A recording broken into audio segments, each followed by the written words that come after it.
उत्तराखंड की बागेश्वर सीट पर उपचुनाव है। उत्तराखंड के मुख्यमंत्री का दावा है कि एक तरफा जीत भारतीय जनता पार्टी की बागेश्वर सीट पर होने जा रही है। इन्हीं सब मुद्दे पर बातचीत के लिए हमारे साथ उत्तराखंड के पूर्व मुख्यमंत्री कांग्रेस के वरिष्ठ नेता हरीश रावत जी मौजूद हैं। सर, बागेश्वर सीट पर उपचुनाव होना है। मुख्यमंत्री कह रहे हैं कि हम जीत को लेकर आश्वस्त हैं और कोई एक तरफा जीत भारतीय जनता पार्टी की होने जा रही है। किस तरह से देख रहे हैं? वो जबरदस्त गलतफहमी में है।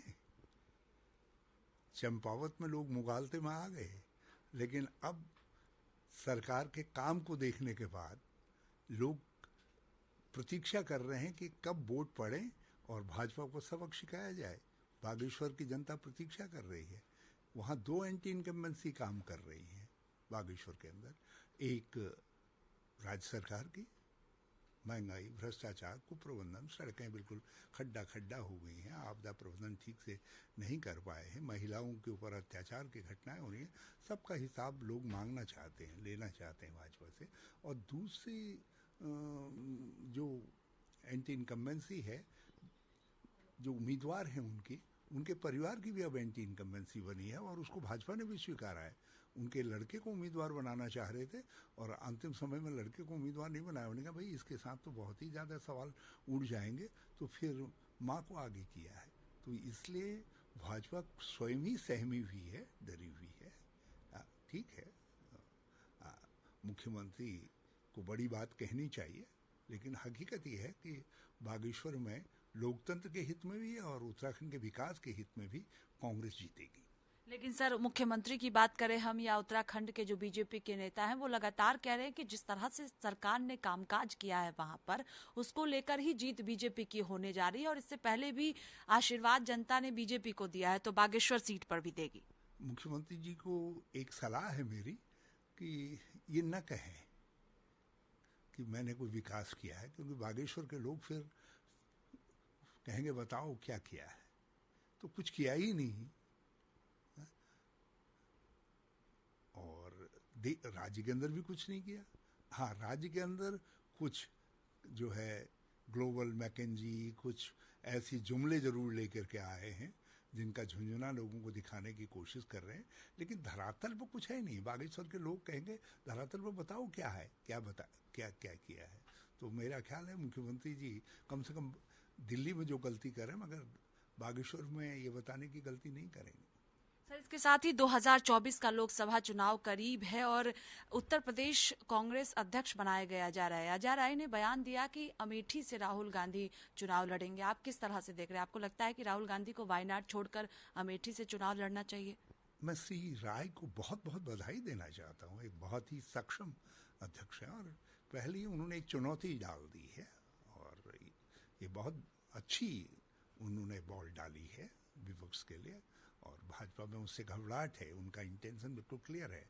और फिर अमेठी स्वाभाविक सीट है राहुल गांधी जी की, जो है वहाँ से लोग उनको जिताने की प्रतीक्षा कर रहे हैं। हाँ, वायनाड से भी वो लड़ेंगे, क्योंकि वायनाड के लोगों ने उनका साथ दिया है और इस समय जो झटका दिया मोदी जी की सरकार ने, उसमें भी वायनाड की जनता जिस तरीके से शिद्दत के साथ राहुल गांधी जी का मनोबल बढ़ाने के लिए खड़ी रही, तो इसलिए वायनाड भी मेरा अपना आकलन है कि उनकी पसंद है।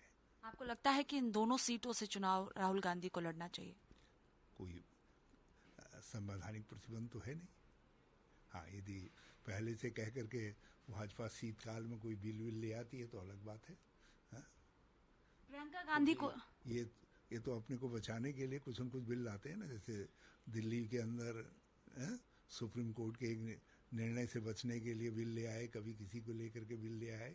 ये तो अपने लेजिस्लेटिव बहुमत का दुरुपयोग करते हैं।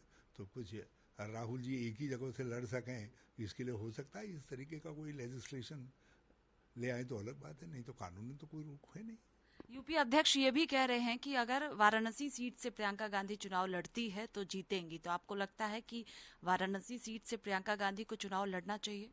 देखिए, मैंने एक बात, हमारे बहुत बड़े ज्योतिषी हैं हरिद्वार के अंदर, और उनकी भविष्यवाणियाँ अभी तक राजनीतिक भविष्यवाणियाँ 100% सही हुई हैं। और उन्होंने कहा है कि मोदी जी की कुंडली में जो है कोई जिसका सूर्य प्रखर चल रहा हो वो महिला चुनाव लड़ेगी तो वो हार सकते हैं। तो आप चूंकि वरिष्ठ नेता हैं कांग्रेस पार्टी में, तो सुझाव देंगे कि प्रियंका गांधी वाराणसी सीट को चुने? ये प्रियंका जी को तय करना है, पार्टी लीडरशिप को तय करना है। मैं पार्टी लीडरशिप के मामलों में कभी बात कहता नहीं हूँ। हाँ, मैं देखो वो पार्टी लीडरशिप तय करेगी, लेकिन मैंने तो एक ज्योतिषी महोदय ने ऐसे बातचीत में जो मुझे बताया, कहा भाई ये गलतफहमी में है मोदी जी की, वो उनको कोई नहीं परास्त कर सकता, लेकिन यदि जिस महिला का सूर्य प्रबल होगा और वो महिला परास्त कर सकती है, उन्होंने कहा इस तरीके के ग्रह बन रहे हैं। एक सवाल इससे हटकर है कि उत्तराखंड में प्रस्तावित है इन्वेस्टर समिट, जिसको लेकर मुख्यमंत्री दिल्ली भी पहुंचे हैं, उद्योगपति से मुलाकात भी कर रहे हैं। मुख्यमंत्री का कहना है कि बड़े तौर पर जो है निवेश उत्तराखंड में होना जा रहा है, क्योंकि केंद्र की बात करें, राज्य सरकारों की बात करें, तो जो काम किया गया उस पर उद्योगपति उत्तराखंड आना चाहते हैं। पहली बात तो ये है कि जो उद्योग बंद हो रहे हैं उनको तो बचाए, 16 बंद हो गए, बड़ी पैमाने पर छटनियां हुई हैं। एक चुनौती वो है, हम कुछ जमीनें दे करके गए हैं इनको, प्राग फार्म हमने चकबंदी से निकाला था, हदबंदी से, और उधर हमने इसको हिंदुस्तान पेपर मिल की ज़मीन काशीपुर में निकाली थी, और कुछ ज़मीन हमने इनके लिए गदरपुर में चीनी मिल की निकाली थी। तो वो ज़मीनों पर नज़र है कि कुछ पूंजीपति दोस्तों को इंडस्ट्रियल समिट के नाम पर देने के लिए एक शोकेसिंग कर रहे हैं, मगर हमारे पास जो हैं पहले तो उनको बचाएं हम। और फिर दूसरी बात जो मैं कहना चाहता हूँ कि ज़रा सा 2018 में भी एक इस तरीके का इन्वेस्टर समिट हुआ था, बड़ा पैसा खर्च हुआ था, बड़ा तामझाम हुआ था, बड़ा सुंदर सा नाम उसके लिए छांटा गया था, लेकिन एक भी इन्वेस्टमेंट नहीं आया। हाँ, एक बात जरूर हुई, इसकी आड़ में हमारे उत्तराखंड की संस्कृति जरूर खतरे में पड़ गई है। हमारे वहाँ ज़मीन की खरीद फरोख्त पर एक लिमिट थी और इन्होंने उस लिमिट को हटा दिया। आज गांव-गांव के अंदर ज़मीनें धड़ल्ले से बिक रही हैं, जो जहाँ से आ रहा है वहाँ से बेच रहा है। तो हिमालयी क्षेत्र बड़ा संवेदनशील क्षेत्र है, संस्कृति, आध्यात्म और बायोडाइवर्सिटी के हिसाब से, तो उन सब चीज़ों के लिए खतरा पैदा हो रहा है। अब ये इन्वेस्टर समिट क्या करेगा ये भगवान जाने। आपदा को लेकर सर, जिस तरह से उत्तराखंड में आपदा आई, हिमाचल प्रदेश की बात करें तो वहां पर आपदा आई, उसको लेकर जो सरकार की तैयारी थी उत्तराखंड सरकार की, आपको लगता है कि वो ठीक था?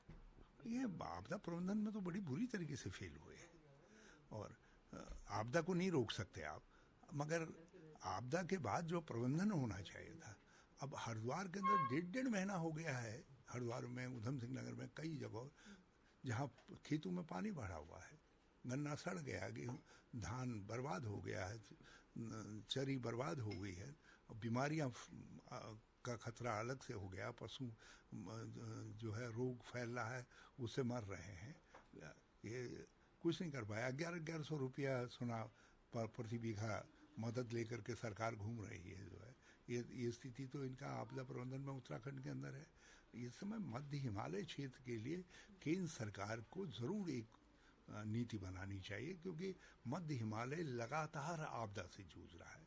2013 में बड़ी भारी त्रासदी आई, दुनिया के इतिहास की सबसे बड़ी त्रासदी आई, जिसको हिमालयी सुनामी कहा गया। केदारनाथ में से लेकर के सारा भूभाग हमारा खंडित हुआ, और आज हिमाचल के अंदर बड़ी गंभीर स्थिति है। वहाँ के राज्य सरकार ने बहुत सही ही आपात स्थिति घोषित की है, और वहाँ के मुख्यमंत्री संघर्ष कर रहे हैं, बहुत बेहतर तरीके से प्रबंधन कर रहे हैं, मगर केंद्र सरकार मदद करते दिखाई नहीं दे रही है।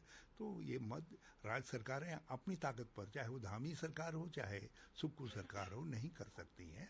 इसमें केंद्र सरकार को उदारता से आगे आना चाहिए और एक मध्य हिमालयी आपदा प्रबंधन नीति बनाई जानी चाहिए। बहुत शुक्रिया सर बातचीत के लिए। कैमरा पर्सन रोहित के साथ स्वाति पाठक, भारत समाचार, दिल्ली।